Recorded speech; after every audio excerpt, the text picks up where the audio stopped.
Thanks for watching.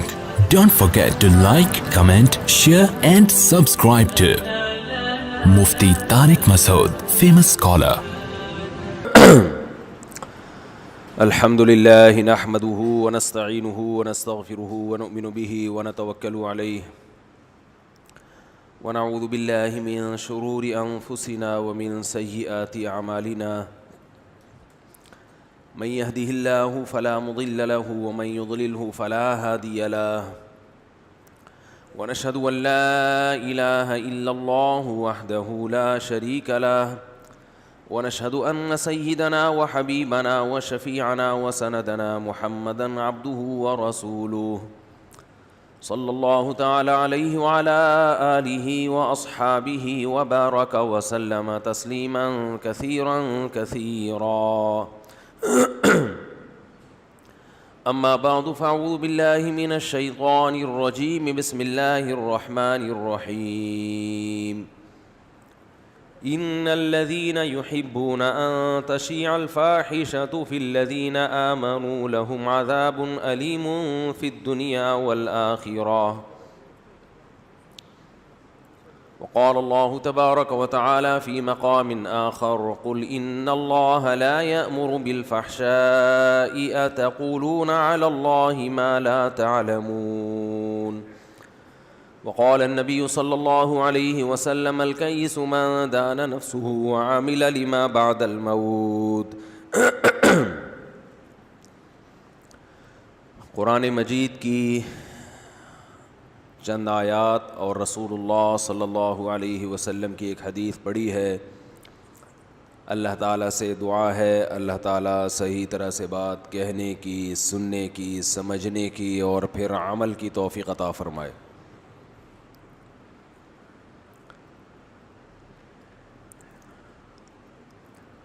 اللہ تعالیٰ نے قرآن مجید میں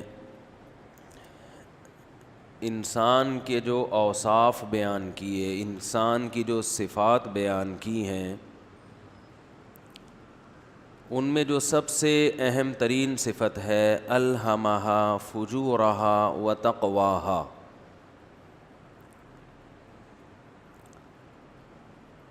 کہ اللہ نے انسان کو برائی بھی بتائی اور نیکی بھی بتائی، دونوں چیزیں الہام کی ہیں، دونوں چیزوں کی طلب رکھی ہے. قرآن جب انسان کی صفات سے بحث کرتا ہے، یعنی جب انسان کو ڈیفائن کرتا ہے، تو اس کے ڈیفائن کرنے کا انداز اور ایک سائنٹسٹ کے ڈیفائن کرنے کے انداز میں زمین اور آسمان کا فرق ہوتا ہے. بات آ رہی ہے سمجھ میں؟ مثال کے طور پر آپ جب ڈاکٹر کے پاس جاتے ہیں کلینک میں،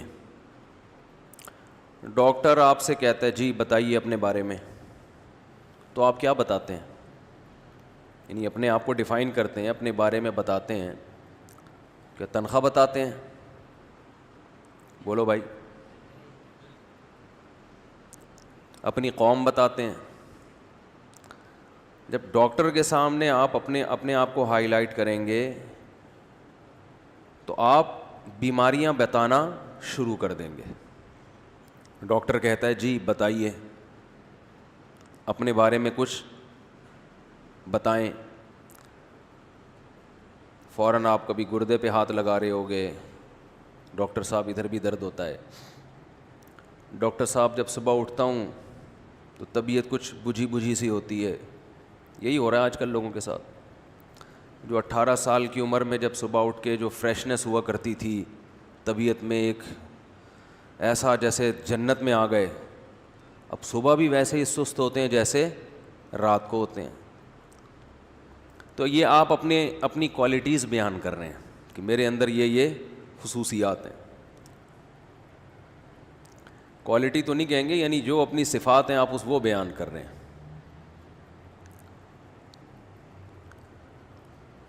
اگر کسی نے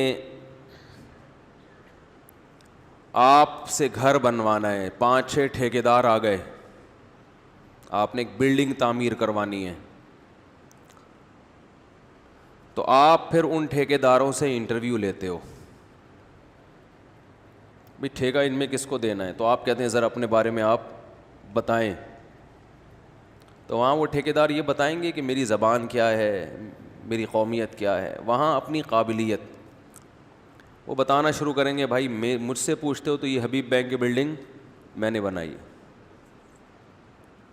ورلڈ ٹریڈ سینٹر میرے چھوٹے بھائی نے بنایا تھا. اس طرح کی صفات بیان کرے گا نا وہ. کیا ہو گیا بھائی؟ تو میں آج ایتھیس پہ بیان نہیں کروں گا, میں صرف ایک مثال کے لیے, وہ بہت ان کو نچوڑ دیا ہم نے. یہ جو کہتے ہیں نا قرآن میں انسان کی صفات جو ہیں, کچھ سائنس کو قرآن نے کیوں فوکس نہیں کیا؟ یہ تو میڈیکل سائنس بتاتی ہے کتنے گردے ہیں بھائی, کھانا کیسے ہضم ہوتا ہے. تو قرآن کیونکہ سائنس کی کتاب نہیں ہے, قرآن کا یہ ٹاپک نہیں ہے. قرآن نے انسانی صفات میں وہ صفات بیان کی ہیں جو انسان کو دوسری مخلوق سے ممتاز اور جدا کرتی ہیں, یہ بتانے کے لیے کہ انسان کو اتنا فوکس کیوں کیا جا رہا ہے. کیونکہ بہت سے لوگ ایتھیس یہ اعتراض کرتے ہیں کہ اس کائنات میں انسان کی حقیقت کچھ بھی نہیں ہے. اتنی بڑی کائنات, اس میں نظام شمسی کی حیثیت ایک ذرے کی سی ہے, اور اس نظام شمسی میں زمین کی حیثیت ذرے کے ذرے کے ذرے کا ذرہ. جیسے ریگستان ہوتا ہے نا, بہت بڑا ریگستان, اس میں کہیں ایک معمولی سا خورد بین سے نظر آنے والا ذرہ کہیں پڑا ہوا ہوتا ہے, تو وہ بھی بڑا ہوتا ہے. زمین کی حیثیت اس کائنات میں اس سے بھی چھوٹی ہے, اور پھر اس پر اتنے چھوٹے چھوٹے انسان. تو وہ یہ کہتے ہیں کہ معاذ اللہ خدا کو کیا ضرورت پڑی کہ یہ پوری, جیسے قرآن کہتا ہے نا پوری کائنات انسان کے لیے اور انسان میرے لیے, اور بنانے والے نے پیغمبروں کو بھیجا. تو کہتے ہیں اتنی حقیر مخلوق, اتنی چھوٹی مخلوق جو کائنات کے کسی کونے کھانچے کے بھی کھانچے میں پڑی ہوئی ہے, معاذ اللہ اللہ اس مخلوق کو اتنی لفٹ کیوں کرائے گا کہ اس میں پیغمبر بھیج رہا ہے, اس میں آسمانی کتابیں نازل کر رہا ہے, اور اس کے لیے پوری کائنات اس کے لیے بنی ہے. تو یہ کیا ہے, اس کی حیثیت کیا ہے انسان کی اس کائنات میں؟ بات آ رہی ہے سمجھ میں اشکال آ رہا ہے؟ اشکال ہی سمجھ میں نہیں آ رہا تو جواب کہاں سے سمجھ میں آئے گا؟ بھئی یہ تو ہم کہتے ہیں نا سید الانبیاء, تمام پیغمبروں کے سردار محمد صلی اللہ علیہ وسلم انسانیت کے لیے آئے, پھر اللہ نے قرآن نازل کیا, تورات نازل کی, انجیل نازل کی. تو وہ کہہ رہے ہیں یہ تو کوئی اوقات 2 ٹکے کا انسان نہیں ہے, یا تو یہ کائنات میں بہت بڑی اس کی ویلیو ہوتی, نظام شمسی یا اس کائنات میں جو سب سے بڑا سیارہ ہوتا اس پہ یہ حکومت کرتا. اتنی عظیم مخلوق کو حصے میں دیا کیا ہے؟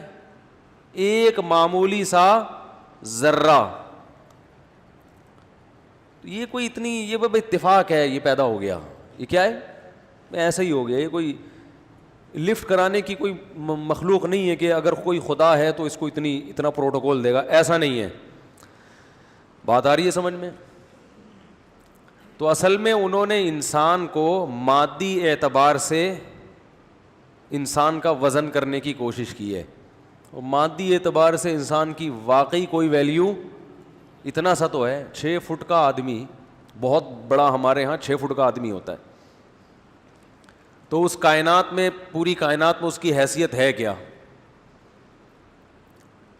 تو اسی لیے قرآن انسان کی جو میڈیکلی, جو انسان کی جو فزیکل باڈی ہے نا, اس کو اہمیت نہیں دیتا, بلکہ اگر قرآن انسان کی باڈی کو بیان کرتا ہے تو وہ تو انسان کو اس کی اوقات دکھانے کے لیے کہ تمہاری اوقات تو یہ ہے, یعنی یہ بتانے کے لیے کہ تمہاری ہماری نظروں میں باڈی کے لحاظ سے کوئی اوقات نہیں ہے, اتنے سے ہو اتنے سے, اتنے کی سپرلیٹو ڈگری ہوتی ہے اتنے, کہتے ہیں نا اتنا سا, ایک ہوتا ہے اتنا سا, ایک ہوتا ہے اتنا سا. پدا سا ہے, اتنا سا ہے. تبھی آپ 29واں پارہ سورہ معارج اسے اٹھا کے دیکھیں, دوسرا رکوع.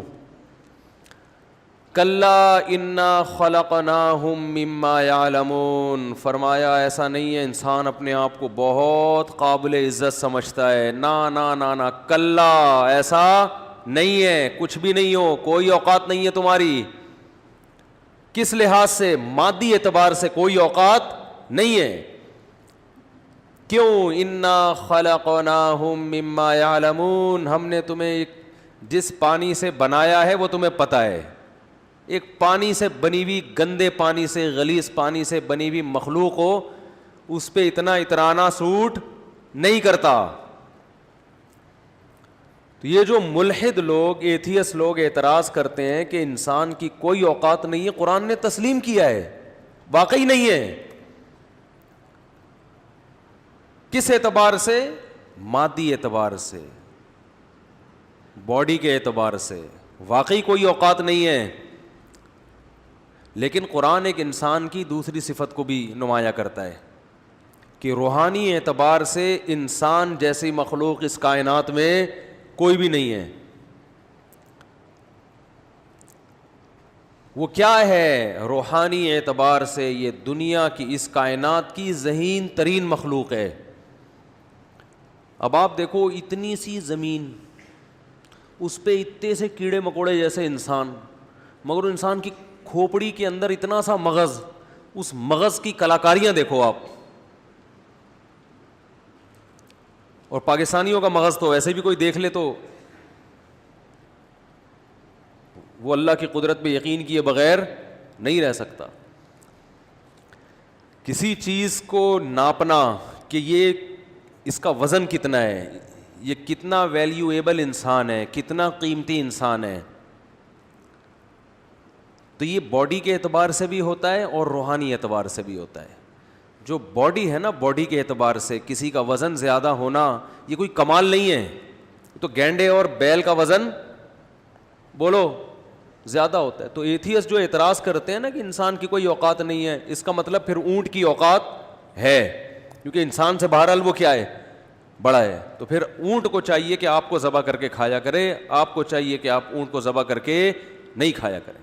آپ باڈی کے لحاظ سے کائنات میں چیزوں کا وزن کر رہے ہو. پھر تو جو اژدہا ہوتا ہے نا, میں جانوروں کی ڈاکومنٹریز بہت دیکھتا ہوں, بڑی اللہ کی قدرت نظر آتی ہے. پورے پورے مگرمچھ نگل لیتے ہیں یہ اژدہے, بندہ نگل لیتے ہیں, اور انگریز واپس بندہ نکال بھی لیتا ہے. کمال ہے, صحیح ہے نا, نگل لیتے ہیں بندہ, اور ٹانگیں کھینچ کے آدمی پورا باہر نکال لیا.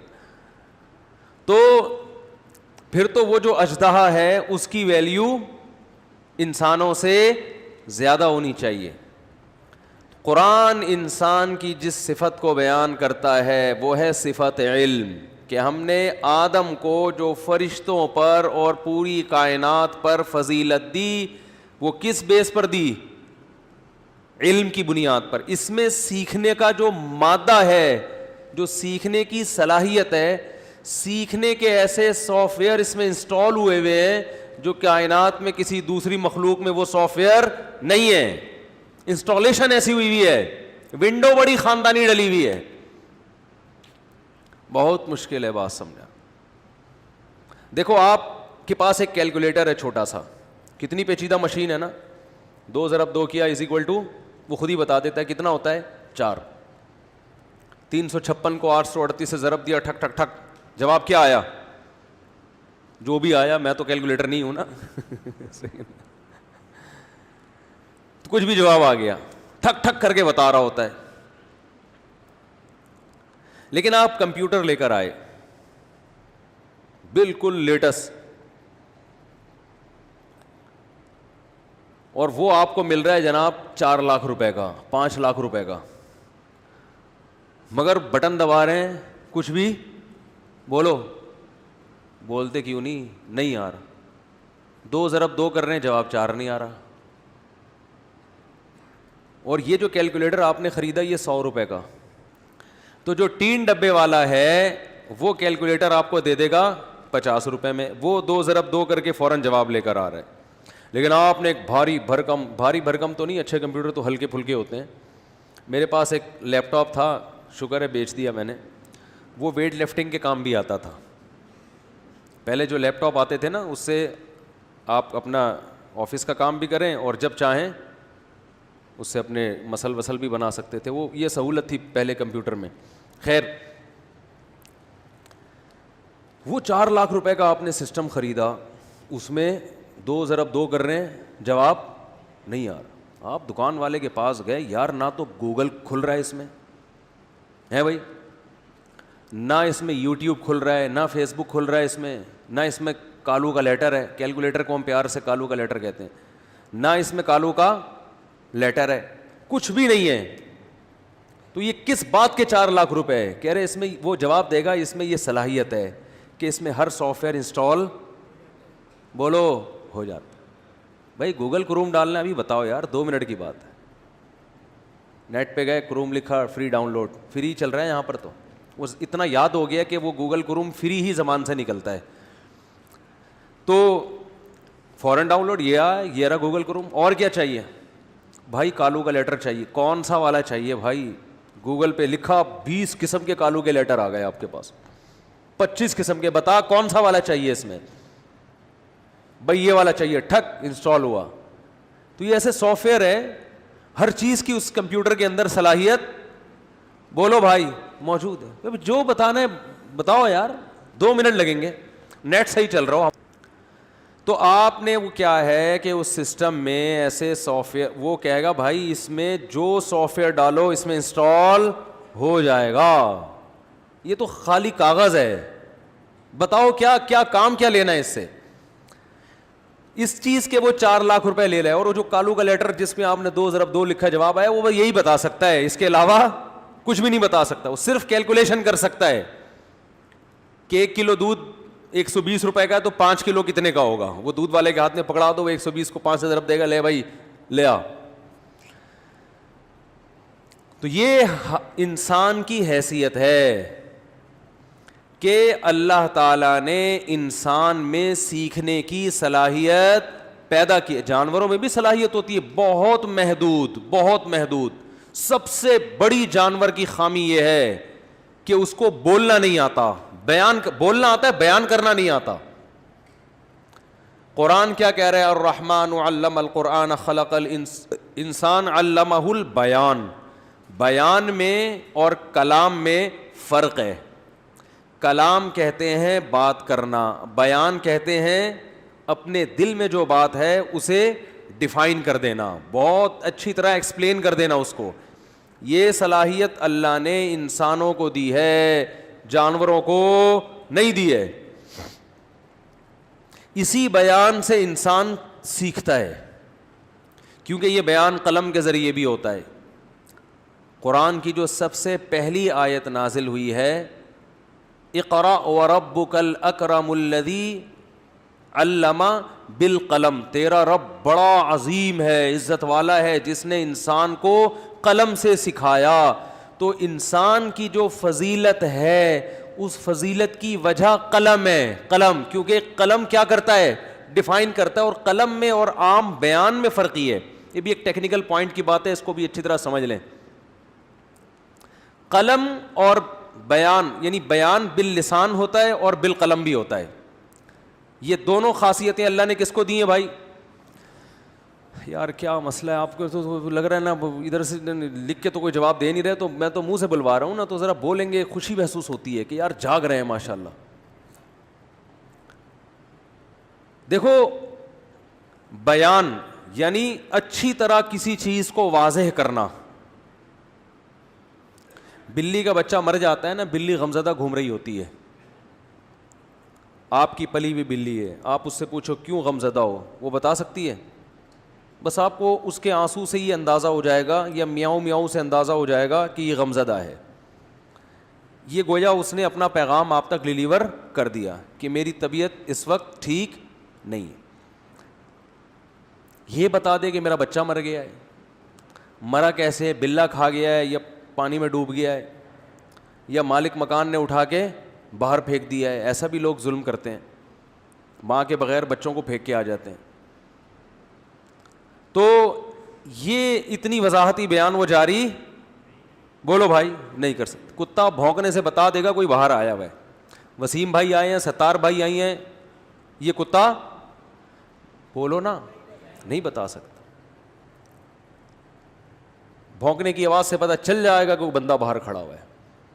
نہ یہ پتہ چلے گا بندہ ہے, نہ یہ پتہ چلے گا بندی ہے, یہ بھی نہیں پتہ چلے گا کہ بندہ کہاں سے آیا ہے, کون سے ملک سے آیا. نہ نہ نہ نہ, بس اس محلے کا نہیں ہے. بیان جو ہے نا, بیان, اس کی صلاحیت اللہ نے کس کو دی ہے؟ انسان کو. اور بیان کی دو قسمیں, قلم کے ذریعے بیان ہوتا ہے جسے تحریریں کہتے ہیں, اور ایک زبان کے ذریعے بیان ہوتا ہے. اس میں خوب اچھی طرح ایک بات سمجھیں کہ جو زبان کے ذریعے بیان ہے نا وہ مؤثر زیادہ ہوتا ہے, وہ بالکل نیچرل طریقہ ہے بات کرنے کا. تبھی بہت سارے پیغمبر دنیا میں آئے جنہیں لکھنا نہیں آتا تھا, جنہیں کتاب نہیں دی گئی, مگر بیان ہر ایک کو بولو بھائی دیا. یہ نیچرل وے ہے اپنی بات کو دوسروں تک پہنچانے کا. آدم علیہ السلام کے زمانے سے چلا آ رہا ہے. اس سے فوراً بات سمجھ میں آ جاتی ہے, اور سننے والے کو کے لیے آسانی ہے اس طریقے سے سیکھنے میں. سننے والے کو اس طریقے سے بات سیکھنا کیا لگتا ہے؟ آسان. ہمارے نبی صلی اللہ علیہ وسلم لکھنا نہیں جانتے تھے مگر بولنا جانتے تھے.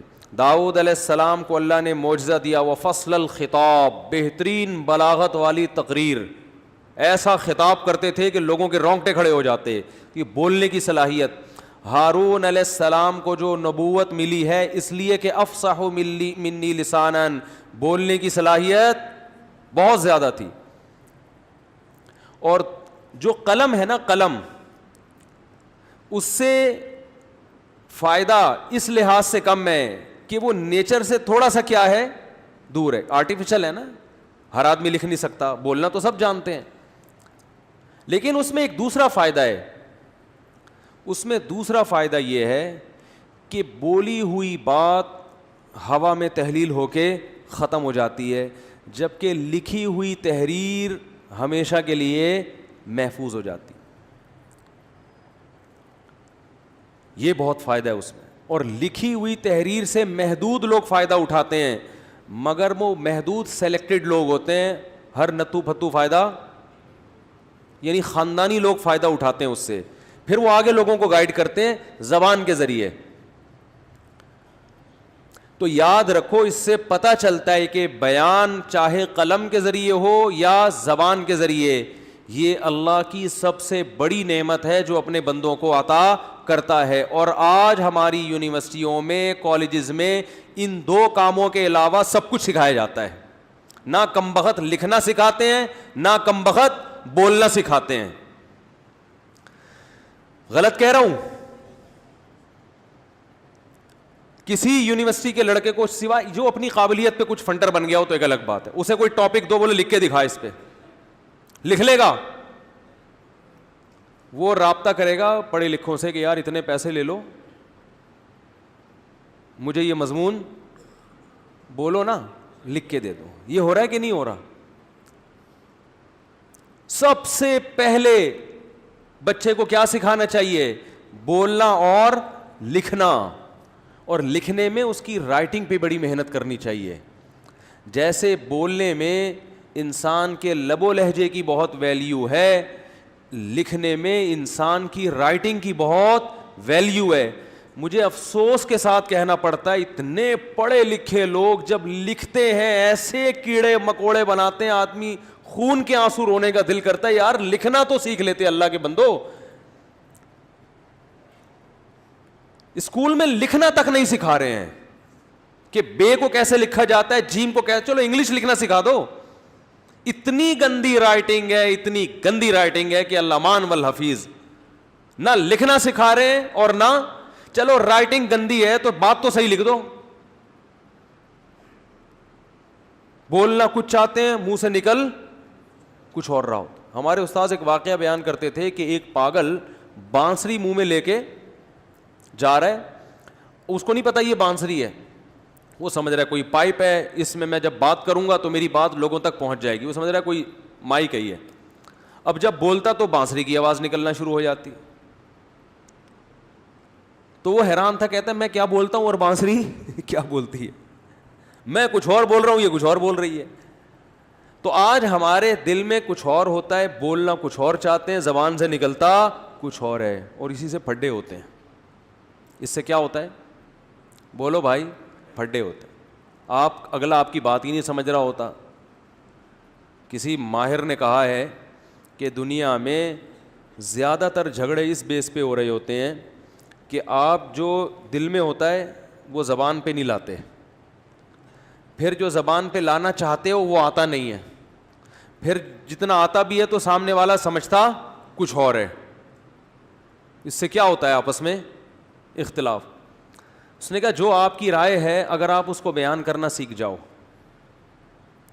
اور سامنے والا بھی نیوٹرل ہو کے اس کو سمجھنے کی کوشش کرے تو 99% پھڈے بولو حل ہو جائے. گھروں میں بھی تو اسی پہ جھگڑے ہو رہے ہیں نا, آپ بولتے کچھ اور ہو, اگلا اس کا مطلب کچھ اور لے رہا ہوتا ہے. ایک صاحب کہتے ہیں میں نے اپنے والد صاحب کو کہا ریٹائرمنٹ کے بعد, والد صاحب پریشان رہنے لگے گھر میں اکیلے, تو میں نے کہا آپ کوئی دکان وغیرہ کر لیں تاکہ مصروفیت ہو جائے.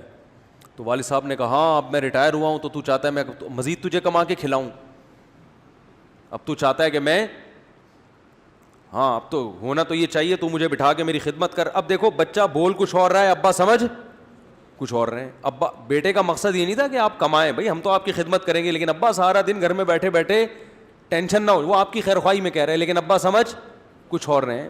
بچے کو بھی چاہیے کہ ایسی گاڑی بات نہ کرے نا جو آج کل مارکیٹ میں سمجھ آسانی سے نہیں آتی.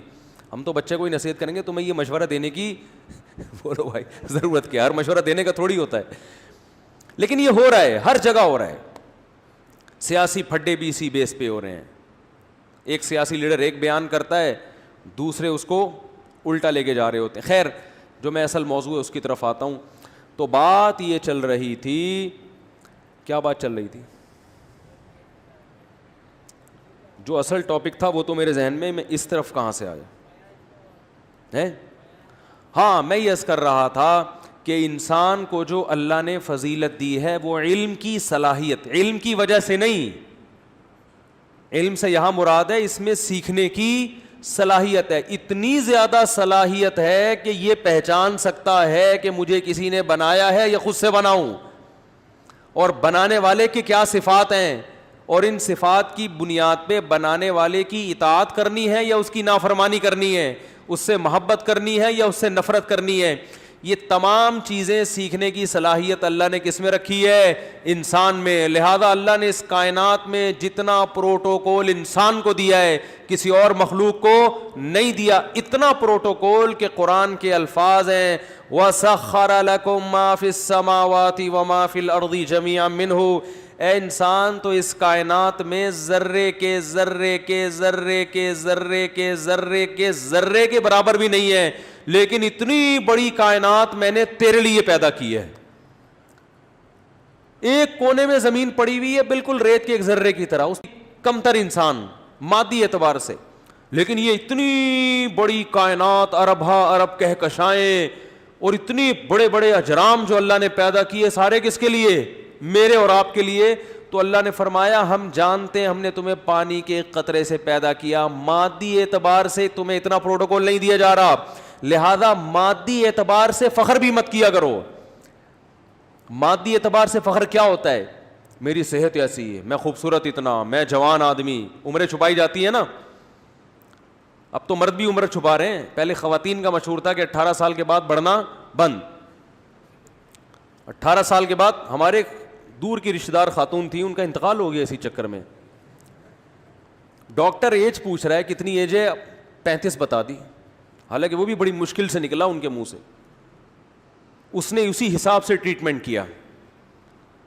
ڈاکٹر ان کا ٹریٹمنٹ کر رہا ہے 35 سال کے حساب سے, انا للہ ہو گیا ان کا. ابے ڈاکٹر کو تو صحیح بتا دو. میں نے کہا پھر بھی یہ جنت میں شاید اس بیس پہ چلی جائیں کہ 18 کے بعد انہوں نے اپنے آپ کو 35 تک پہنچا دیا تھا. ورنہ 18 کے بعد کہاں عمر بڑھتی نہیں. 18 کے بعد انہوں نے کہاں تک پہنچایا اپنے آپ کو؟ 35. شاید اللہ ان کی بخشش اس وجہ سے کر دے کہ اتنا جھوٹ نہیں بولا جتنا عام طور پہ بولا جاتا ہے. تو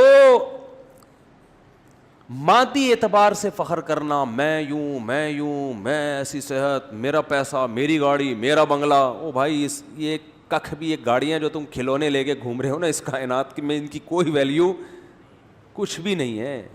اتنے مضبوط کائنات اللہ نے بنائی ہے، اتنی بڑی بنائی ہے کہ اس کی یہ تو ایک ذرا سی ہوا تیز ہو گئی نا تو یہ کھلونوں کی طرح اڑنا شروع ہو جائیں گی یہ چیزیں. ذرا سی زمین کروٹ لے، جیسے سوتا ہوا آدمی تھوڑا سا ہلتا ہے نا، تو زمین بھی تھوڑی سی کروٹ لے، یہ ورلڈ ٹریڈ سینٹر جیسی عمارتیں بڑی بڑی دھڑام سے زمین کے اندر، کوئی اوقات نہیں ہے. سمندر زیادہ ہے، خشکی کم ہے. سمندر تھوڑا سا اوپر آ جائے، اس کی مثال ہے جیسے ہم چھوٹا سا گھر میں دیکھتے ہیں نا پانی جمع ہوا ہوا ہے کہیں اور قریب میں چیونٹیاں گھوم رہی ہوتی ہیں، آپ پانی میں ذرا سی پھونک مارو تو ہمارے لیے تو کوئی ویلیو نہیں ہے اس کی، تھوڑا سا پانی آگے، لیکن 25-30 چیونٹیوں کو ہلاک کر دیتا ہے وہ.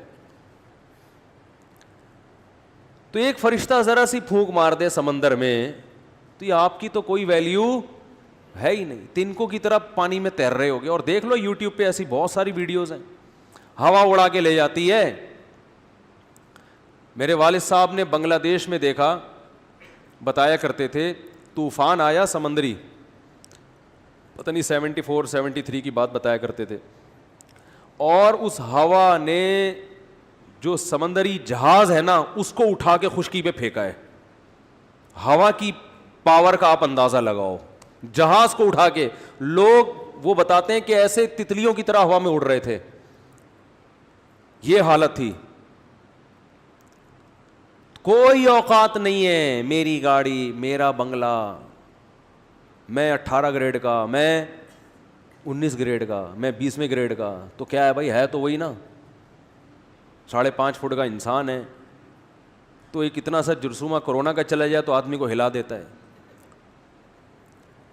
وہ پوری دنیا کو ہلا دیا اس نے، پوری دنیا پاگل ہو گئی ہے. کیا اوقات ہے.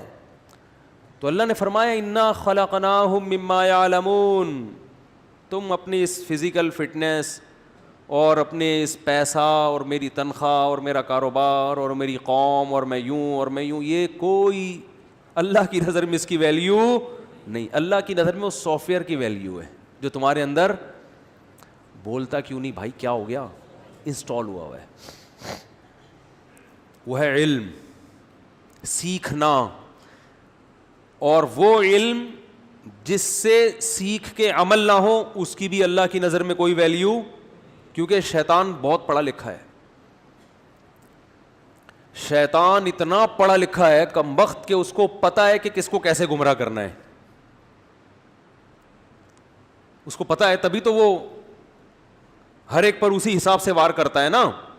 عالم پر اس حساب سے وار کرے گا، ایک عام آدمی پر اس کے حساب سے وار کرے گا. تو وہ علم جس پر عمل بھی ہو. نبی صلی اللہ علیہ وسلم نے دعا مانگی، اللہم انی اعوذ بک من علم لا ينفع، اے اللہ میں ایسے علم سے پناہ مانگتا ہوں جو فائدہ نہ پہنچائے. سگریٹ کے ہر ڈبے پر لکھا ہوا ہوتا ہے خبردار تمباکو نوشی صحت کے لیے مضر ہے.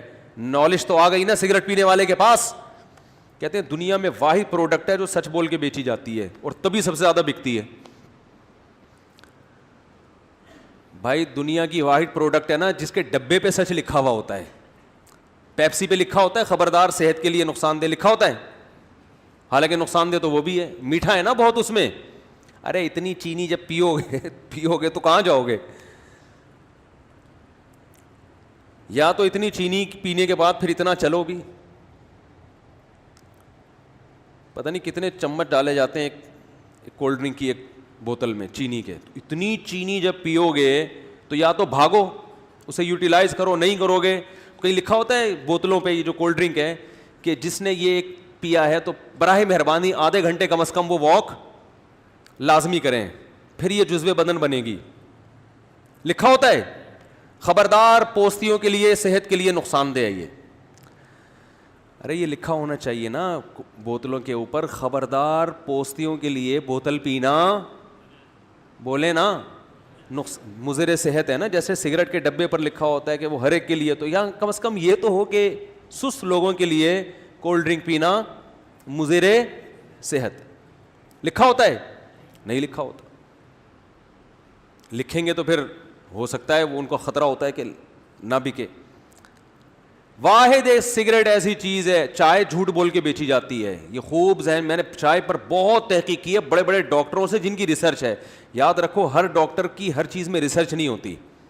بعض دفعہ ڈاکٹر بھی جان چھڑا رہے ہوتے ہیں, ان سے پوچھو نا یہ چیزیں, کہہ رہے ہیں یار میں نے تو مجھے نہیں پتا اس میں. جو اچھا ڈاکٹر ہوگا وہ کہے گا میری ریسرچ نہیں ہے. لیکن جنہوں نے باقاعدہ پراپر ریسرچ کی ہے نا, تو چائے صحت کے لیے فائدہ مند بالکل بھی نہیں ہے, بالکل بھی. اس میں کہتے ہیں دماغ تیز ہوتا ہے, بکواس ہے بالکل, کوئی دماغ تیز نہیں ہوتا اس سے. اور کینسر ختم ہوتا ہے, کینسر کے خلاف سب فضول قسم کی, اس کو بکواس کا لفظ بھی اس کے لیے ہلکا ہے. بس سٹا ہے, مزہ کاکڑ دن ہو جاتا ہے پی کے, ویسے زیادہ کچھ نہیں ہوتا. حقیقت ہے, ٹھیک ہے نا, بس یہ ہوتا ہے. اور یہ وقتی ہوتا ہے, یہ بھی کوئی یہ نہیں کہ اندر سے باڈی کو ایک طاقت مل رہی ہے آپ کے, انرجی مل رہی ہے. تو بس وہ ہے کہ جیسے سٹا لگاؤ تو سٹا ہوتا ہے, آپ کو پتہ ہے. چرس پیو ایک دم فٹ فاٹ ہو جائے گا. اب چرس کے فضائل بیان کرنا شروع کر دیں تو غلط ہے. نشہ ہے نشہ, ہاں یہ بہت ہلکا نشہ ہے, یہ کہہ سکتے ہیں آپ.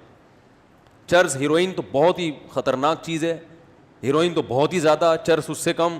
چائے بہت معمولی سا نشہ ہے, لیکن ہے بہرحال نشہ ہی ہے. یہ کوئی اچھی چیز نہیں ہے. میں بھی پیتا ہوں, چھوڑ دی تھی 1 سال, پھر لوگوں نے پلا کے جہاں جا رہے ہیں چائے. ابے بھائی منع کرو تو لسی اٹھا کے لے آتے ہیں. اب لسی کون پیے گا اللہ کے بندو.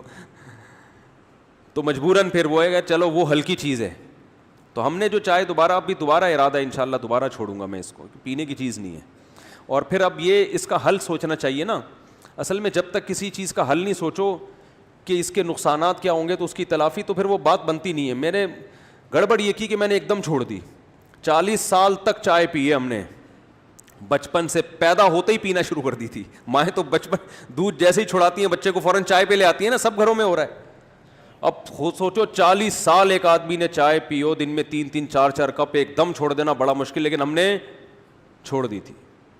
اور کئی دن تک دماغ کی سیٹنگ آؤٹ رہی ہے. لیکن 1 سال چھوڑ کے پھر وہ 10 دن میں کیفین کا نشہ ختم ہو جاتا ہے, لیکن ایک یادیں وابستہ رہتی ہیں. کیفین کا نشہ ماہرین کہتے ہیں اس میں کمی بیشی بھی ہو سکتی ہے, 10 دن تک رہتا ہے. بہت زیادہ 10 دن آپ پریشان ہو گئے, اس کے بعد فٹ فاٹ ہو جاؤ گے. لیکن وہ رہے گا, ایک ٹھڑک رہے گی.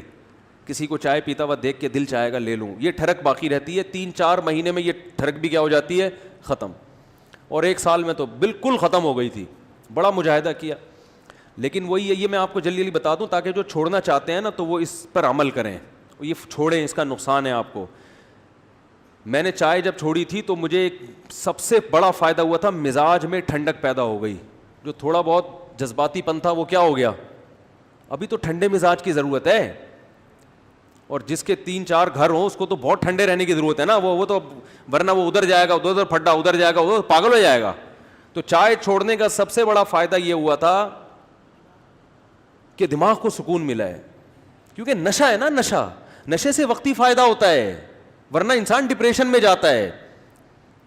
تو بہت دماغ میں ایک, یعنی بہت سی باتوں پہ پہلے غصہ آتا تھا, وہ غصہ آنا ختم. اب ٹھنڈے دماغ سے آدمی فیصلہ کرتا ہے, میدا صحیح ہو جاتا ہے. چائے پیٹ کا بیڑا غرق کرتی ہے, میدا پہ بہت اچھا اثر پڑا تھا. یہ 2 فائدے تو فوراً ہوئے تھے. خیر, تو میں جلدی سے وہ بتا دوں پھر بیان کی طرف آتا ہوں.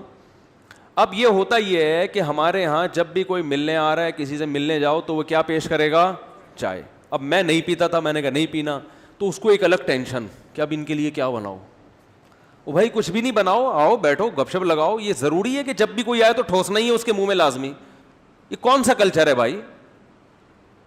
کھانے کا وقت ہے تو چلو کھانا کھلا دو, نہیں ہے تو بس ٹھیک ہے بیٹھو آرام سے. ہمارا ایک کلچر بن چکا ہے کہ ہر وقت جگالی کی طرح منہ چلنا چاہیے. بکریاں جگالی کر رہی ہوتی ہیں نا, یا تو کھا رہی ہوں گی یا اس کھائے ہوئے کو ہضم کر رہی ہوگی. کبھی گائے بکری کو دیکھا تمیز سے بیٹھے ہوئے؟ بکری تو میں نے دیکھی ہے, بکری کو جیسے ہی کھڑا کرو گے بس منہ مارنا شروع کرے گی, کھاتی رہے گی, یہ کھائے گی. چلو اب رات کو آرام سے بیٹھ کے سو جاؤ, نہ اب منہ گھمانا شروع کرے گی، جگالی. تو آج بھی انسان کا یہی حال ہے، ہر وقت اس کو کیا چاہیے؟ زبان کا ذائقہ. تبھی تو چائے کا ایک نقصان یہ ہوتا ہے روزہ نہیں رکھ سکتا آدمی. یہ بڑا نقصان ہے. جو لوگ نشے کے عادی ہوتے ہیں، چائے، نسوار، پان گٹکا، روزہ بہت ٹف ہوتا ہے ان پہ. روزہ رکھنا بڑا مشکل ہوتا ہے کیونکہ ان کو پھر وہ مخصوص ٹائم پہ چائے چاہیے، نہیں چاہیے تو روزہ کھلتا ہے. تو چائے چھوڑنے کا بڑا فائدہ یہ ہوا تھا مجھے کہ روزے دڑا دڑ بڑے آسان ہو گئے تھے. سمجھ رہے ہیں؟ اب دیکھو جو نسوار کا نشہ چائے سے بھی زیادہ سخت ہے، ان کے لیے رمضان کا روزہ بڑا ٹف ہوتا ہے. روزہ کھولتے ہی 2 پکوڑے کھائیں گے فوراً نسوار، پھر ایک دم اب پتہ چلے گا اللہم لک صمت وعلی رزقک افطرت. تو کیوں اپنے آپ کو کسی چیز کا محتاج بناتے ہو بھائی؟ اپنے آپ کو کیوں آدمی کسی چیز کا محتاج بنا دے کہ وہ نہ ملے تو تکلیف ہو؟ تو یہ نہیں ہونا چاہیے. خیر، تو اب جہاں بھی جا رہے ہیں چائے، منع کریں تو بھئی کچھ تو کھلانا ہے. مفتی صاحب آئے ہیں، یہ بیان میں ذکر کر دیں گے کچھ نہیں کھلایا انہوں نے. تو وہ لسی لے کر آ رہا ہے، اتنا بڑا گلاس لسی کا. ابے بھائی اس کو کون ہضم کرے گا؟ پھر وہ کوئی جو ہے وہ کوئی کافی لے کر آ رہا ہے، وہ تو چائے سے بھی زیادہ خطرناک ہے کافی، وہ تو اس میں تو زیادہ کیفین ہوتی ہے. تو پھر ہم نے کہا یار وہی ٹھیک تھا. ٹھیک ہے، کیا تھا؟ اب کبھی ہم کہہ رہے ہیں ادرک کا قہوہ بنا دو، تو وہ ادرک گھر والوں کو مل نہیں رہا. بنایا تو اتنا ادرک ڈال دیا کہ وہ تو آنتوں کو گلا دے گا بھائی یہ ادرک، کیونکہ عادت نہیں ہے لوگوں کو کتنا ڈالنا ہے اس میں. تو اب بہت پھر وہ دوبارہ ہی ہو گیا حساب کتاب. پھر آپ کو پتہ ہے جب ایک دفعہ دوبارہ شروع ہو پھر چھوڑنا بڑا مشکل ہے. چھوڑوں گا انشاءاللہ، یہ اس کا باپ بھی چھوڑے گا. یہ چائے پینے کی چیز نہیں ہے. تو اب چھوڑنے کا ایک طریقہ یہ ہے کہ آپ اس کا آلٹرنیٹ یہ تلاش کریں کہ اب لوگوں سے تو ملاقات تو ہوتی ہے، کچھ نہ کچھ تو وہ کھلائیں گے ہی، تو اپنے کھانے کی چیز اپنے ساتھ لے کے جائیں. سمجھ رہے ہیں نا؟ تو میں سوچ رہا ہوں کسی حکیم سے رابطہ کر کے دار چینی، لونگ، ادرک، یہ 3 چیزوں کا قہوہ بڑا خاندانی ہوتا ہے. اس سے یہ چائے کا بہترین آلٹرنیٹ ہے. اس سے باڈی فریش بھی ہوتی ہے، کولیسٹرول لیول بھی کم ہوتا ہے، اور طبیعت بھی فٹ فاٹ، دماغ بھی واقعی سچی مچی کا تیز ہوتا ہے. دار چینی، ادرک، لونگ، اس میں کلونجی بھی ہو، یہ سب چیزیں یہ تو صدیوں سے انسان استعمال کرتا آیا نا. تو اس کا ایک میں سوچ رہا ہوں پاؤڈر بنا کے رکھ لوں. کسی حکیم صاحب، قبلہ حکیم صاحب سے بولوں بھائی کوئی مناسب سا کیا بنا کے دو، دار چینی، ادرک، لہسن، سونٹھ کہتے ہیں ادرک کو، جو سوکھا ہوا ادرک، اس کا ایک تھوڑا سا پاؤڈر بنا دو یا گولیاں بنا دو. اب کسی بھی گھر میں گئے ایک ڈبی سے ایک گولی نکال کے دی، ابے پانی میں ابال کے اس کو ڈال دے یہ بنا کے لے. یہ ہماری پتی ہے. یہ کیا ہے ہماری؟ آپ نے چائے اگر پلانی ہی ہے تو یہ لیں اور اسے پانی میں بوائل کر کے لے آئیں. ہم اپنی پتی اپنے ساتھ، جیسے شوگر کے مریض اپنی شوگر اپنے ساتھ لے کے گھوم رہے ہوتے ہیں نا. اور یہ دودھ پتی بھی ہے، اس کو دودھ میں ڈال کے پی لو تو دودھ پتی کا مزہ آئے گا. اور اس سے آپ کو فریشنس وہی حاصل ہوگی جو کس سے ہوتی ہے؟ چائے سے، اس سے بھی زیادہ، اور وہ واقعی ہوگی. سمجھتے ہو کہ نہیں سمجھتے؟ لیکن اپنی ذمہ داری پہ کرنا ہے آپ نے یہ. تو یہ میں سوچ رہا ہوں کہ کچھ کر کے پھر دوبارہ سے چھوڑیں گے انشاءاللہ. خیر، تو میں یہ عرض کر رہا تھا، دیکھو میرے بھائی، اللہ نے انسان کو کیا صلاحیت دی ہے سیکھنے کی، تو یہ ہے اصل. اب سیکھنے میں سب سے پہلے علم جو ہے نا اس کے مختلف درجات ہیں. اللہ کرے میں 10 منٹ میں اپنی بات جلدی سے صحیح طرح سے مکمل کر لوں. سیکھنے کے درجات مختلف ہیں کہ سیکھ کیا رہا ہے. دیکھو ایک آدمی ڈاکٹر بن رہا ہے، میڈیکل سائنس کا علم سیکھ رہا ہے، یہ بھی سیکھنا ہے، کیا خیال ہے؟ اور ایک آدمی مٹی کے برتن بنانا سیکھ رہا ہے، مٹی کے برتن بنانا سیکھ رہا ہے، یہ بھی سیکھنا ہے نا. لیکن فضیلت کس کی ہے؟ معاشرے میں عزت کس کو زیادہ ملے گی؟ بول لو کیا ہو گیا؟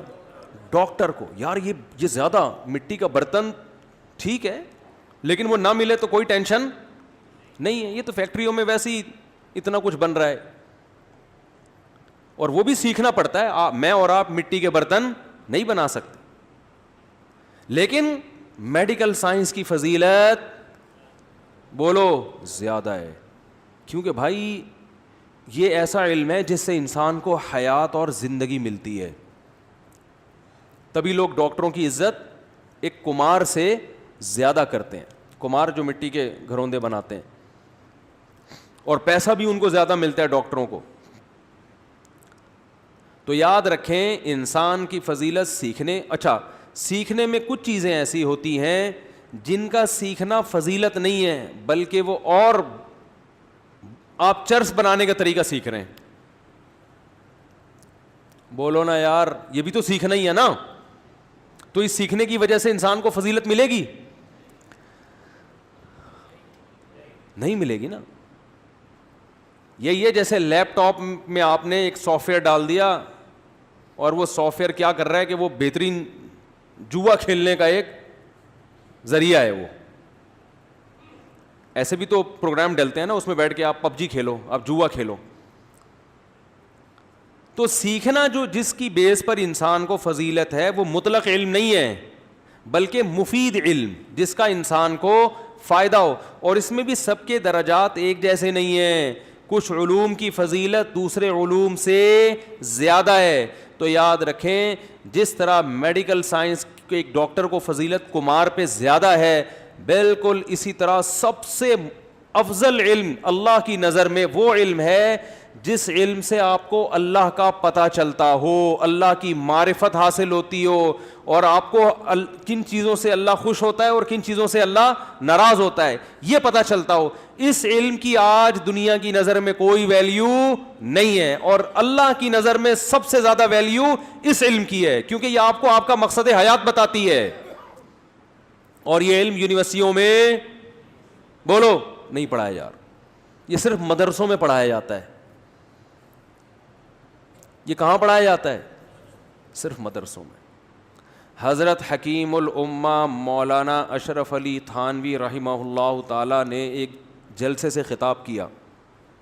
اس خطاب ان کا یہ پھر کتابی شکل میں یہ خطاب موجود ہے.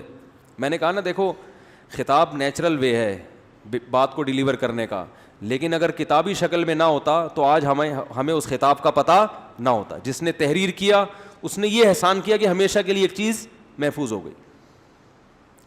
تو انہوں نے جلسے میں تقریر کے دوران فرمایا کہ دیکھو تم دینی مدرسوں کے ساتھ تعاون چھوڑ دو,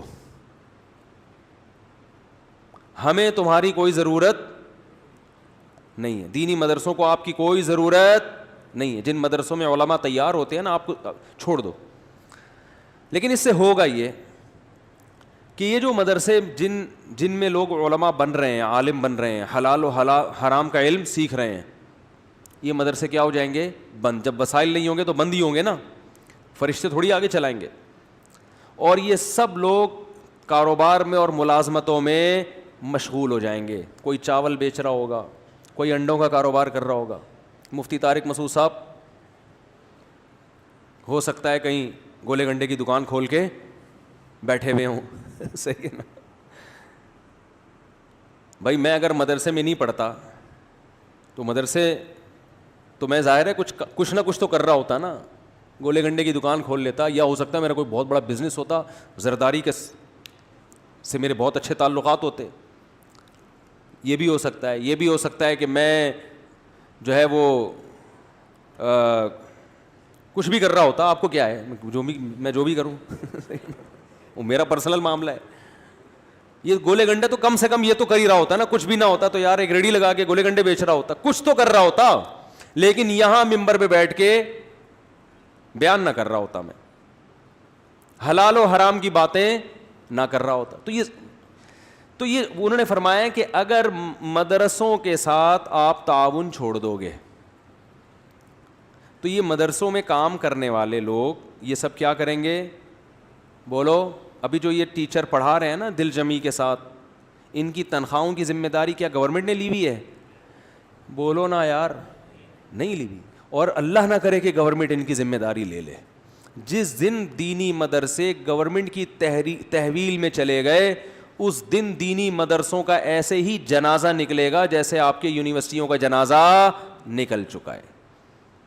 آپ کہیں نہیں ہماری یونیورسٹیاں تو بہت اچھی ہیں, جا آپ یونیورسٹی میں دیکھ لو لڑکیاں چرس پی رہی ہیں.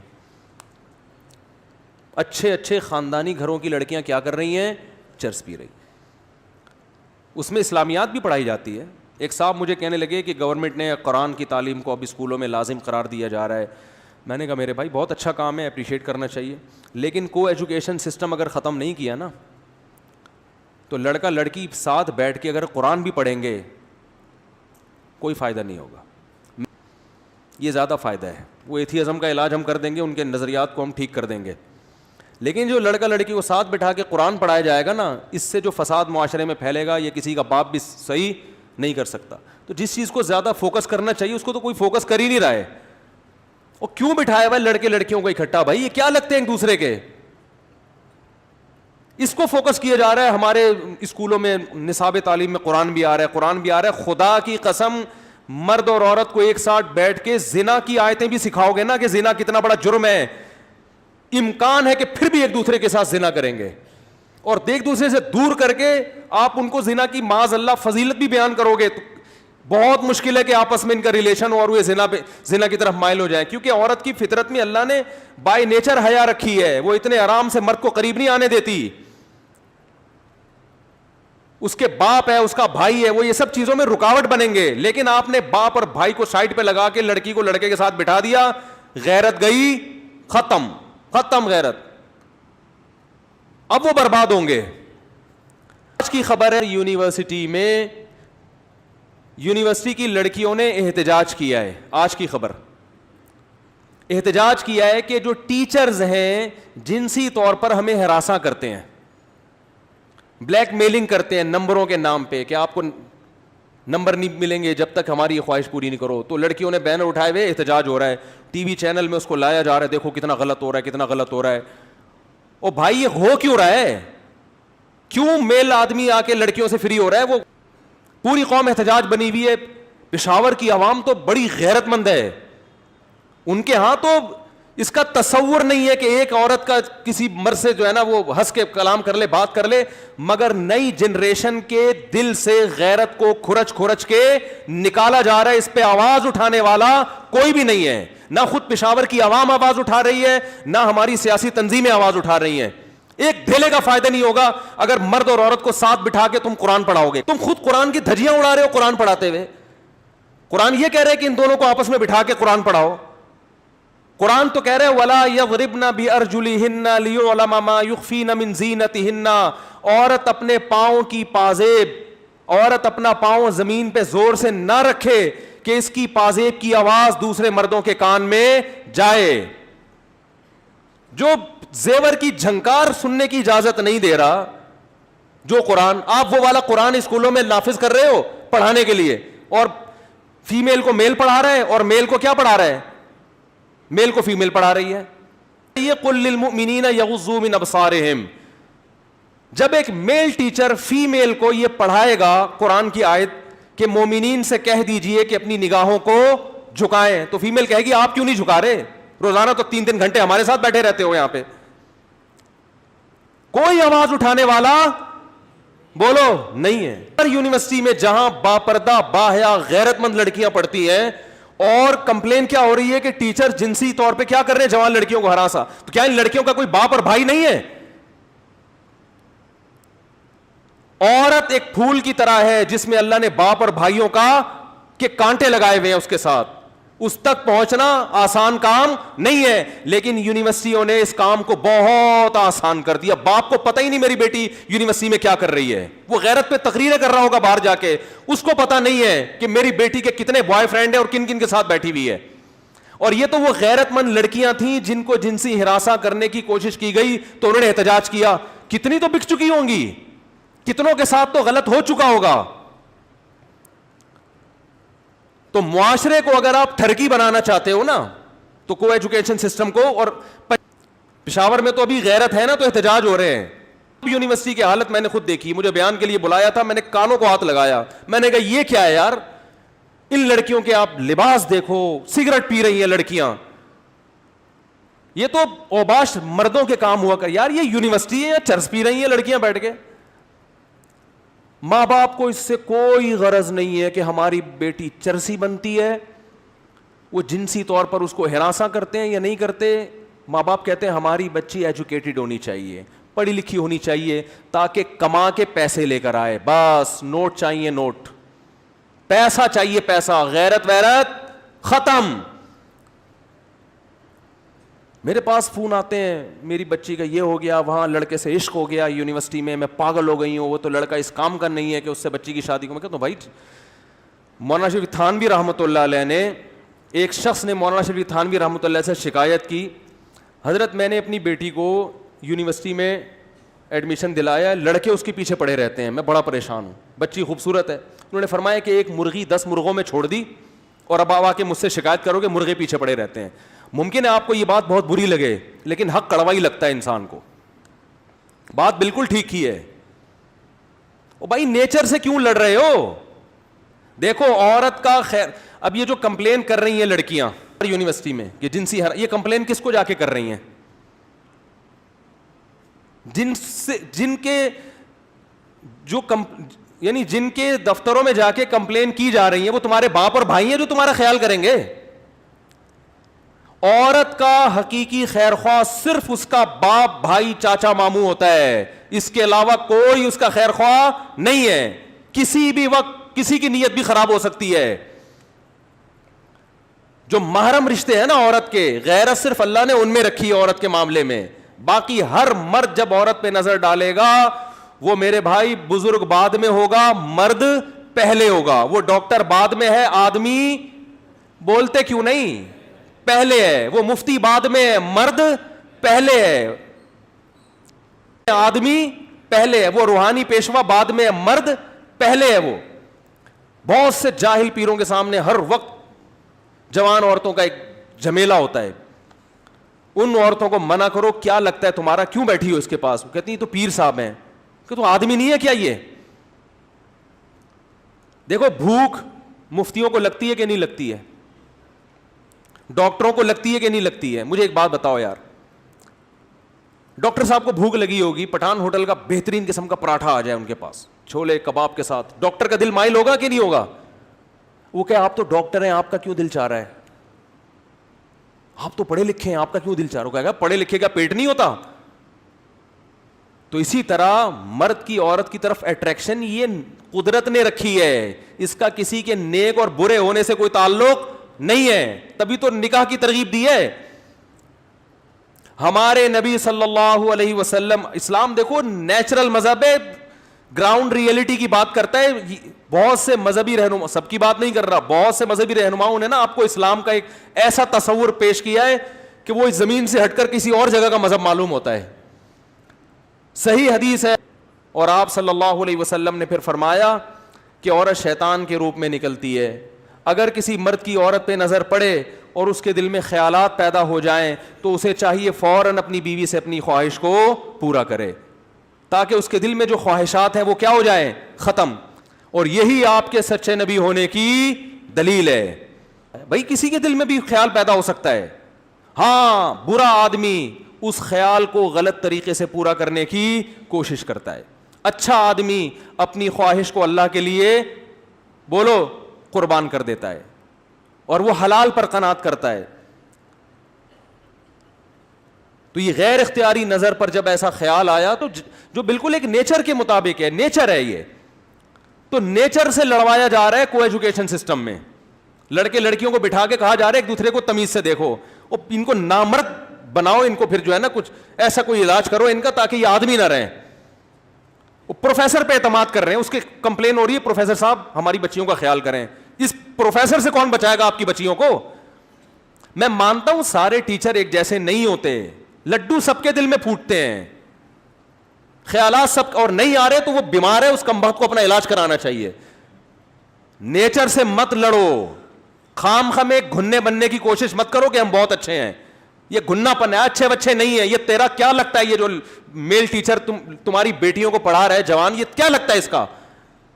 آپ کو کیا پتا اس کے دل میں کیا خیال آ رہا ہے کیا نہیں آ رہا؟ تو اللہ نے عورت پر باپ اور بھائی کا پہرا بٹھایا ہے. وہ بھائی اپنی بہن کے حق میں غیرت مند ہوتا ہے, باپ بیٹی کے حق میں غیرت مند. اس پہرے کو ہماری یونیورسٹیوں نے بولو ختم کر دیا, اور نہ ہماری مذہبی جماعتیں اس پہ آواز اٹھا رہی ہیں. نہ جب مذہبی جماعتیں نہیں اٹھا رہے ہیں تو باقی کون اٹھائے گا آواز؟ کسی کو اس کی پرواہ نہیں ہے. کلچر کا بیڑا غرق ہو رہا ہے, کیا ہو رہا ہے آپ کو؟ تو میں جو واقعات ہمارے سامنے تو لوگ دل کی باتیں کرتے ہیں, خودکشیاں ہو رہی ہیں, ماں باپ کو پتہ نہیں ہوتا بچی مری کیوں ہے. وہ بھائی مری اس لیے سیٹنگ چل رہی تھی اس کی, اب وہ بتا نہیں سکتی کہ باپ میں غیرت ہے, بھائی میں غیرت ہے, اس کو نہیں بتا سکتی وہ. اور دوسرا جرم یہ ہوتا ہے کہ ایک طرف مرغی چھوڑ دی مرغوں میں, اب اس کو حلال کانٹیکٹ بھی نہیں کرنے دے رہے, یعنی غیرت دکھا رہے ہیں کہ شادی تمہاری ہماری مرضی سے ہوگی. بیٹی کو کیا بول رہے ہیں, جب اپنی مرضی سے کرنا تھا تو پھر لڑکوں میں بٹھایا کیوں اس کو لے جا کے آپ نے؟ عجیب پاگل پنے والی غیرت ہے یا نہیں ہے؟ بھائی اتنے غیرت مند تھے تو وہاں کیوں بٹھایا اس کو؟ جب وہ روزانہ 20 آدمیوں کو دیکھ رہی ہے, کلاس فیلوز کو دیکھ رہی ہے, ٹیچر کو بھی دیکھ رہی ہے, پروفیسر کے باڈی لینگویج کو بھی دیکھ رہی ہے, اسٹائل کو بھی دیکھ رہی ہے, اب وہ لٹو ہو رہی ہے, تو اب میرے بھائی اس کو اس کی مرضی سے شادی کرنے دو. سمجھ میں نہیں آ رہی میرا خیال ہے بات. اب یہ غنیمت ہے کہ وہ شادی کی بات کر رہی ہے, وہ بوائے فرینڈ بنانے کی بات نہیں کر رہی. اس پہ اپنی بچی کے پاؤں دھو دھو کے پیو. بیٹی تو اتنی نیک کہ تو یہ کہہ رہی ہے میری شادی کر دو, بتا کہاں شادی کرنی ہے, تو جہاں کہہ رہی ہے آنکھ بند کر کے فوراً کر دو. اب غیرت کا مسئلہ بناؤ گے تو یہ بہت بڑی بے غیرتی ہے. غیرت دکھانی تھی اس وقت, نہیں آ رہی میرا خیال ہے, غیرت اس وقت دکھانی تھی, اب اس وقت نہیں دکھائی ہے, تو اب جہاں کہہ رہی ہے آنکھ بند کر کے بولو, کوئی چرسی ہیروئنچی نہ ہو, انسان کا تھوڑا سا بچہ ہو تو وہ کر دو. اور وہ شادی کے لیے ایگری ہو گیا تو اس کا مطلب انسان کا بچہ ہے, ورنہ لڑکے آج کل نہیں ایگری وقت ہے. ایکچولی ابھی ایجوکیشن مکمل کرنی ہے ہم نے, وہ کھینچے گا اس کو, وہ چسکے لے گا, وہ تھا شادی نہیں کرے گا, وہ چسکے لے گا, وہ اس کو کہے گا بھی 4 سال بعد شادی کریں گے, ابھی تھوڑی لائف کو انجوائے کرنے دو, شادی ہو گئی, بچہ ہو گیا, ہماری تعلیم. اور یہاں آتی رہی ہیں خواتین, روتی رہی ہیں پھوٹ پھوٹ کے, زندگیاں برباد کر کے پھر ہمارے سامنے روتی ہیں. مجھے 4 سال ایک آدمی نے لارے رپے دیے, ایک خاتون آئی وہ بھی ڈاکٹر میڈیکل کالج میں, ان کا ہوتے ہوتے رہ جانے والا شوہر بھی ڈاکٹر, 4 سال اس نے لارے رپے دیے, پہلے ایجوکیشن مکمل ہو جائے, مفتی صاحب, اب وہ چھوڑ چھاڑ کے چلا گیا. میں نے کہا آپ لارے رپے میں آئی کیوں, اس کے کیوں آئی بھائی؟ اس کے بولتے شادی کر آرام سے, نہیں ہے تو دفع ہو یہاں سے. نہیں ہوتا. تو اپنی جو طاقت ہے نا اس کو صحیح جگہ لگاؤ, ورنہ آپ کی صلاحیتیں برباد. کو ایجوکیشن سسٹم کے خلاف آواز اٹھاؤ, یہ تمہاری بیٹیوں کو بے غیرت بنائے گا. میں نہیں کہہ رہا, یاد رکھو کہ جو لڑکیاں کو ایجوکیشن میں پڑھتی ہیں خراب ہوتی ہیں, میں کسی پہ الزام نہیں لگا رہا, ایک سے ایک پرہیزگار پاک دامن لڑکی موجود ہے, لیکن کب تک؟ آج ہے, کل ان کی اولادیں نہیں ہوں گی, اولادیں ہو گئیں تو اولادوں کی اولادیں برباد ہو جائیں گی. اور جو ہمارا کلچر ہے نا وہ ویسٹرن سے آ رہا ہے, وہاں گرل فرینڈ بوائے فرینڈ کو باقاعدہ پروموٹ کیا جاتا ہے.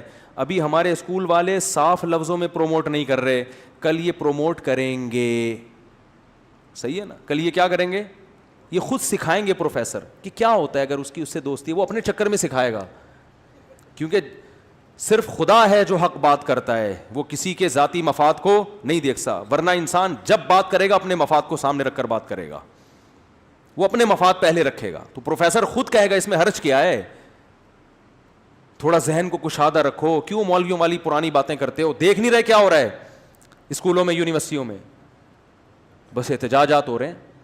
تو بھائی وہ مولانا تھانوی کی بات مکمل کر دوں, انہوں نے فرمایا کہ اگر آپ نے مدرسوں کے ساتھ تعاون ختم کر دیا تو کوئی مسئلہ نہیں ہے, یہ لوگ چاول بیچیں گے, انڈے چھولے کا کاروبار کریں گے, کچھ بھی کریں گے, لیکن انہوں نے کہا کہ آپ کی جو اگلی نسل ہے اس کے پاس ایمان اور غیرت کے علاوہ سب کچھ ہوگا.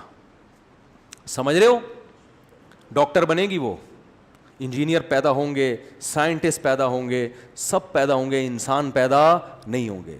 آج کسی نے امریکہ سے ایک بوڑھی عورت کی مجھے ویڈیو بنا کے بھیجی, بیچاری رو رہی ہے کہ میرے بچے مجھے چھوڑ کر چلے گئے.